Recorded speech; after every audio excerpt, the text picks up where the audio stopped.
দেখে কি বোঝা যাচ্ছে কোনটা রিয়েল কোনটা ফেক? দেখতে তো ঠিক দুটো একই রকম।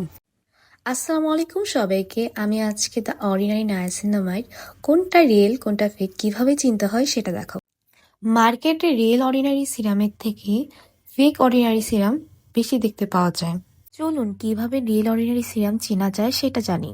প্রথমে প্যাকেটের উল্টো পাশে খেয়াল করে দেখব রিয়েলটাতে দি অ্যাবনর্মাল বিউটি কোম্পানি লেখাটা অনেক ছোট করে লেখা আছে আর ফেকটাতে অনেক বড় করে লেখা আছে। লেখার দিকে তাকালেই বুঝবেন এখানে কত কম লেখা আছে রিয়েলটায় আর ফেকটায় কত কিছু লেখা আছে। রিয়েল অর্ডিনারি সিরাম যখন বক্স ওপেন করবেন তখন ঠিক এরকম একটা কাগজ পাবেন, বাট ফেকটার বক্স ওপেন করলে কোনো কাগজ পাবেন না।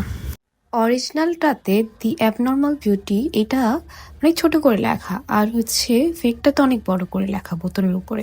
রিয়েল অর্ডিনারি সিরামে ডাবল স্টিকার থাকে কিন্তু ফেক অর্ডিনারি সিরামে ডাবল স্টিকার থাকে না। রিয়েল অর্ডিনারি সিরামের লিকুইডটা অনেক ঘন থাকে আর কোনো স্মেল থাকে না। ফেক অর্ডিনারি সিরামের লিকুইড অনেক পাতলা থাকবে আর অনেক সুগন্ধযুক্ত থাকবে। আসল সিরামের ঘনত্ব বোঝার জন্য আমি হাতের উপর অ্যাপ্লাই করে দেখাচ্ছি। রিয়েল সিরামের ঘনত্ব অনেকটা ভারী থাকবে আর ফেক অর্ডিনারি সিরামের ঘনত্ব অনেকটা পাতলা থাকবে, দেখেই বোঝা যাচ্ছে পানির মতন।